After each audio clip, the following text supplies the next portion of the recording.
I'm Emily Hawthorne, a Middle East and North Africa analyst at Stratfor, and this podcast is brought to you by Stratfor Worldview, our premier digital publication for objective geopolitical intelligence and analyses. Individual, team, and enterprise memberships are available at worldview.stratfor.com/subscribe.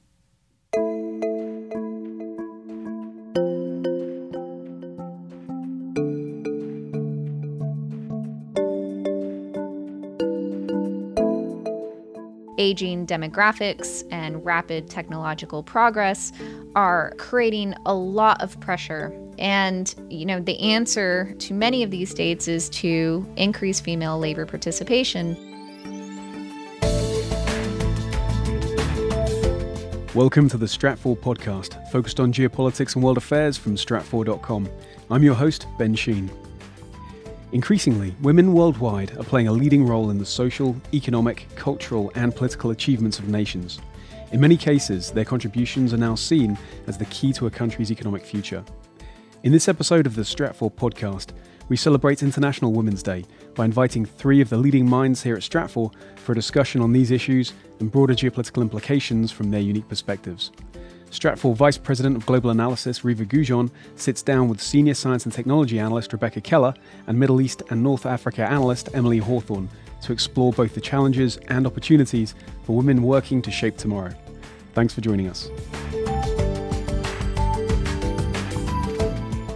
Hi, I'm Reva Goujon, and today I'm joined by my colleagues Emily Hawthorne and Becca Keller on the occasion of International Women's Day. Welcome, Emily and Becca. Hi, Reva. Hey, Reva. So, Emily, Becca, on Women's Day, of course, there are going to be a lot of issues discussed globally on women's empowerment, the Me Too movement, all important issues. And I think for the next few minutes, what we'd like to focus on is the geopolitical context around women in the workforce. And just in the course of preparing for this podcast, we've gone from identifying the identity politics over post-marriage name changes in Emily's case to Becca having to step out for a phone call from her daycare, and so these are the things that we go back and forth between everything from Saudi reforms and global trade wars to, the latest thing that happened in our child's sleeping patterns, so it's a part of our daily lives. And of course, we all have personal stakes in these issues, but the geopolitical context is, I think, something important for us to discuss here. Now, something that I realized over the course of my maternity leave in the past year was that this issue of parental leave is an issue of massive geopolitical significance. No matter if you're actually a mother or an aspiring mother or someone who sympathizes with mothers, this is an issue that is relevant to anybody, because when we look at the level of angst that we see globally when it comes to aging demographics, when it comes to technology displacing labor in the workforce, when it comes to the economic strain on governments trying to support aging populations and a less productive workforce, these are all issues that cause huge economic and social strain, which then creates this debate that we're seeing in a lot of countries over how to boost the female labor participation rate. And central to that issue is the policy of parental leave. And of course, in the United States, we're in a unique position in which the United States is the only OECD industrialized country without mandated paid parental leave. In fact, globally, we only join Suriname and Papua New Guinea, with that status. And basically, it's a struggle for many mothers in this country to, keep up with a competitive career and at the same time fulfill any aspirations of having children and multiple children at that, which is all the more important when we consider that 42% of American mothers are the primary breadwinners, and 22.5% or so are co-breadwinners with their spouses. And when you factor in things like the exorbitant cost of childcare and the struggle of unpaid maternity leave or partially paid maternity leave, this is something that, we see policy severely lagging behind, especially when we look at that global comparison. And so, Becca, this is something that I know you have also paid attention to a lot when we look at other countries that are facing that demographic crunch, Japan in particular, and some of the cultural obstacles to a paid parental leave policy in trying to overcome this economic struggle. Yeah, absolutely. And that's the parental leave and the maternity leave is the start, but there's this societal expectation once you get back to work and having an employment environment that allows for a work-life balance. And sometimes that's not the way a society operates. And that's sort of the problem we saw Japan run into in trying to use parental leave and increase maternity leave to try to encourage female participation in the workforce. And it didn't work as well as they had planned, in part because of the corporate culture in Japan, which demands long hours, which you and I both know as working mothers is a difficult balancing act as it is in a job that almost caters to that. And if the job doesn't, even when you come back from maternity leave, that's the hard part, in my opinion. Like, once you're back and you're trying to balance everything, having a workforce that understands that need to balance is a societal shift that we just aren't always seeing throughout the globe. And that's the key, where we say parental leave as opposed to maternity leave, because when you get to the notion of parental leave, where responsibility is shared between the mother and the father in the early months and years of a child's life, then the female is not seen as a liability in the workforce. And that's really the key point that countries like Sweden have focused on to overcome that cultural aspect that you're speaking of, Becca, that Japan has yet to overcome, but where they figured out through trial and error how to encourage more men to actually participate in that parental leave, which does seem to be having some success. And, the interesting thing about the European case is, some American mothers may look at European mothers with envy, saying, oh, wow, the Europeans, they get, a year or more of leave. But it's really not, all that positive when you consider that those really long maternity leaves or parental leave policies can actually work against the female employee, where you can get easily sidelined for promotions and for raises if you're just seen as someone who's going to be gone, as a liability for the company for a long time. So the answer is not necessarily just longer leave. It's a more balanced leave policy between the mother and the father. It's a cultural shift. And I think we're seeing it to some extent, but it's not going to happen overnight by any means. I mean, even I'm going to insert a personal anecdote here. Even my husband and I, who try as hard as we possibly can to hit 50%, don't hit that. As you heard, I got the call from daycare. I'm the primary contact on the daycare sheet because my job, it's easier for me to leave. And that's in part, my husband's a professor, and that really plays into it. And we can get into this a little bit later, but how the STEM fields, the science and technology, engineering and mathematics fields, are still there's still a big hurdle there for women to participate, especially at the higher level. And I think that's going to become a lot more geopolitically relevant in the future as we start to see greater and greater technology incorporation, especially in the computing, in AI and robotics moving forward. So that's interesting, Becca, because, on the one hand, in the United States, we're not going to necessarily adopt, a Sweden-like model toward parental leave. I mean, we can pretty much forget that that's going to happen, but right. We are seeing some interesting things at the state level. We're seeing out of California, New Jersey, Rhode Island, Massachusetts, Washington, D.C., states starting to roll out paid parental leave policies. And I would always look at the tech sector, the Amazons and Facebooks and Googles on more progressive parental leave policies. But you are bringing another point here that, in fact, while that may be true on some level, female participation in the STEM fields is still a big challenge. Yeah, absolutely. If you look at the statistics, if you look at bachelor's degrees, females account for roughly half, if not a little bit more, of all bachelors handed out in the STEM fields. And that number declines as you get to the higher and higher degrees. And it's actually dominated a lot by the life sciences and the biological sciences. So when you're looking at the computer sciences and at information services, which are going to become hugely important and are already starting to, you see incredibly low fractions of female participation. And even at that low level, women leave these fields earlier. And I'm actually an example of this. I have a PhD in chemistry, but I left the field a little over a year after I got my PhD because it was not an environment I felt would be conducive to a lifestyle that I wanted, which was namely to become a mother eventually. And that's not true for everyone. I don't like to, impart my experience there, but that's the reason a lot of women leave the science and technology. It's a very intensive sector, and that intensive nature it's often not supportive. It can be described as an old boys club at times. It's not conducive to keeping a high retention rate of women. And roughly half of the women who enter the field leave in the first 5 to 10 years of being in the field. So there's also the retention problem.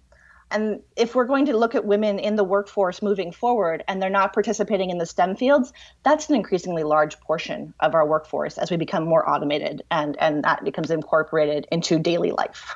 And that's really the conundrum that we see a lot of governments facing where, again, you take an example like Japan, which recognizes that it needs to boost female labor participation. And there have been all kinds of different consultants and studies, that show that Japan can break out of this economic stagnation, by increasing that labor participation for females and increasing their GDP as a result. But if you bring more women into the workforce and into very intensive careers, and you're not at the same time creating the space for women to have children, you're undermining your original goal.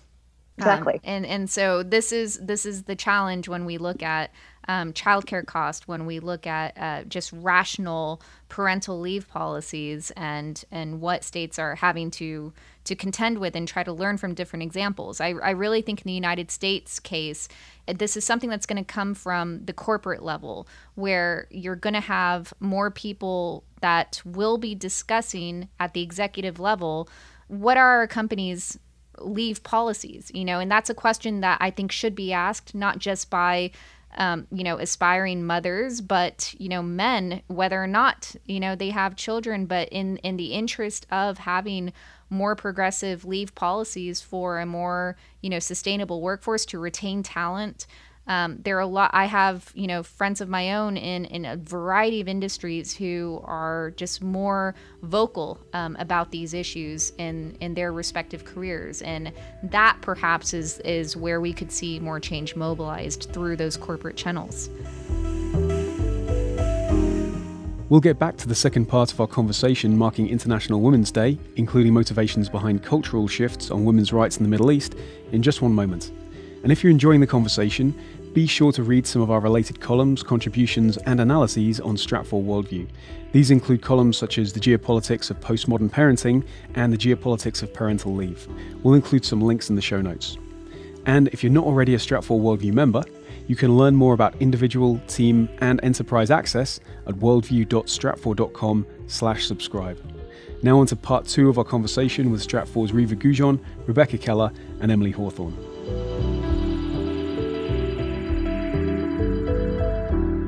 So that's the case that we see in much of the developed world, in the United States, in Europe, in Japan. But let's shift over to a part of the world that's not exactly known for progressive policies toward women. In fact, quite the contrary. Yet, Emily, as someone who both covers the Middle East analytically and as someone who has worked in the Gulf region, we are seeing some very interesting examples of reform when it comes to empowering women. Right.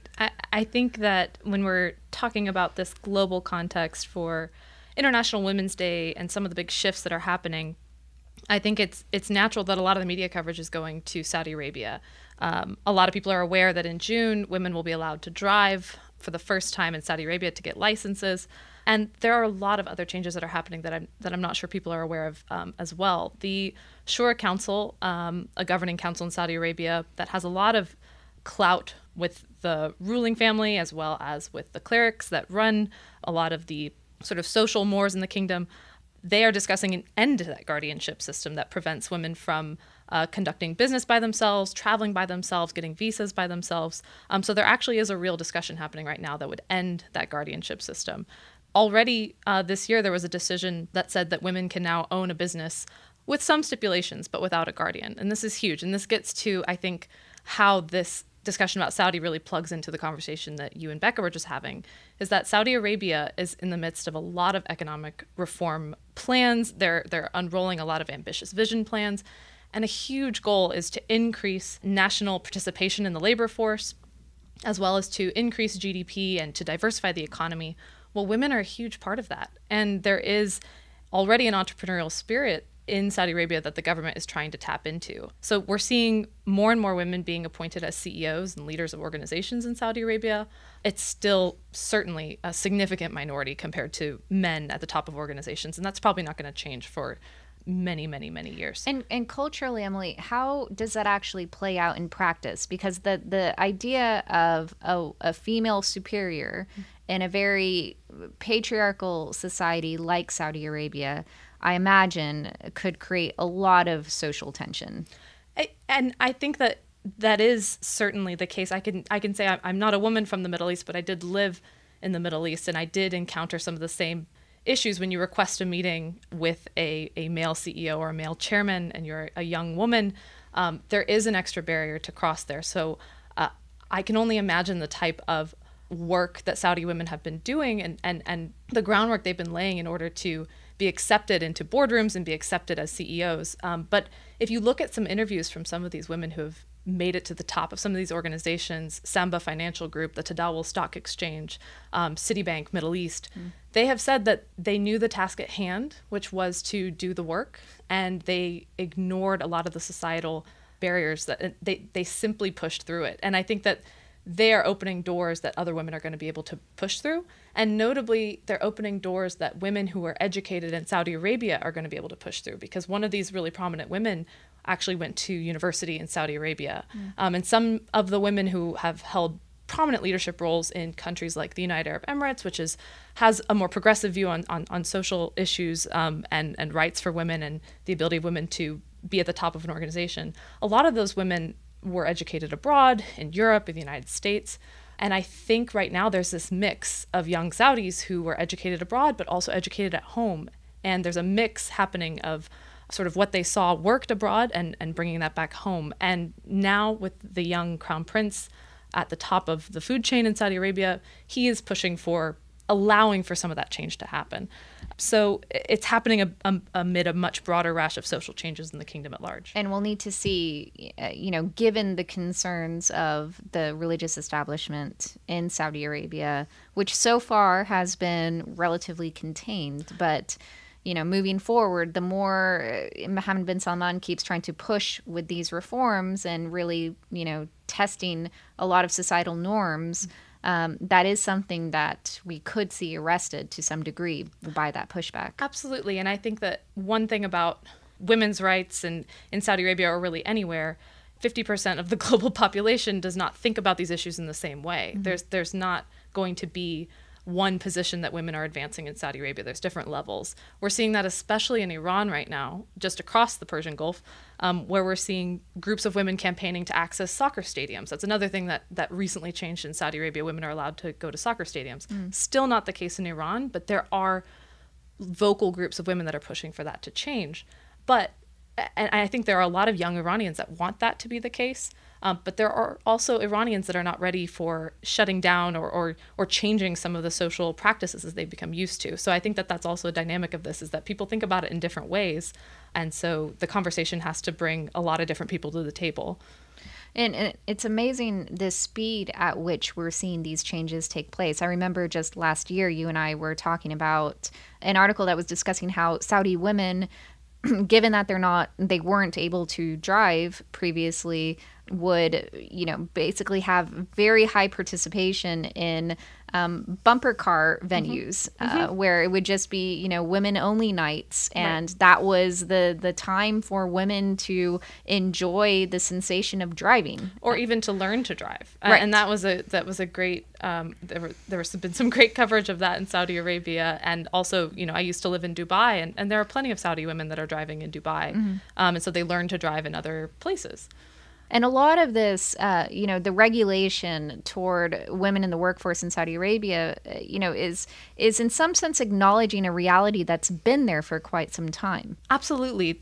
There have been women at the top of certain organizations. There have been women that are really the leaders of families, of structures, women that are at the top of certain offices within ministries, women that are at the top of certain economic sectors. I mean, there are female truckers in Saudi Arabia that people know about in rural areas that have flouted the driving ban for years. But it's gone under the radar. The government hasn't really regulated it because it hasn't really been a big problem. But now you're talking about codifying and really legalizing a lot of big changes and making sure that everyone can take part in it. And that's why it's a really big societal shift for a country of over 30 million people, and which is a bastion of conservative social mores. I think that everyone should pay close attention to everything that happens in Saudi Arabia this year.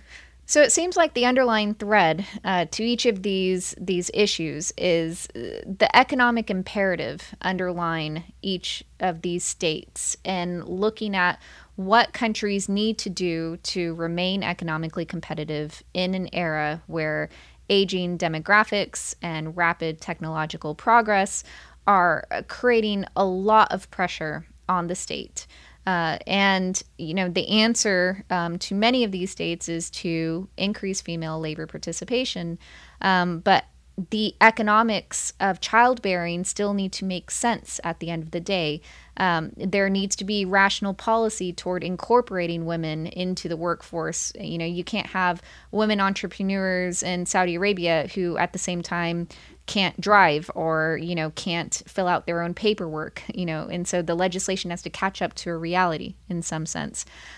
So that may be the real geopolitical significance when we look at parental leave policy, when we look at women in the STEM fields, when we look at reform in areas like the Middle East that are just now starting to really acknowledge women's role in the workforce.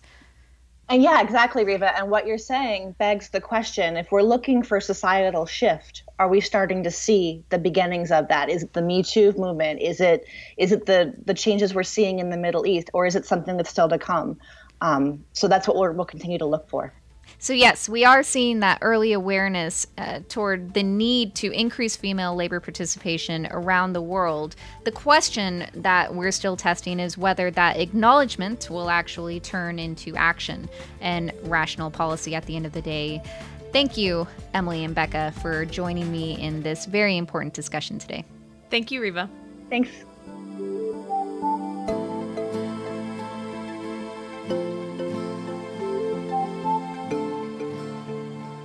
And that concludes this episode of the Stratfor Podcast, marking International Women's Day.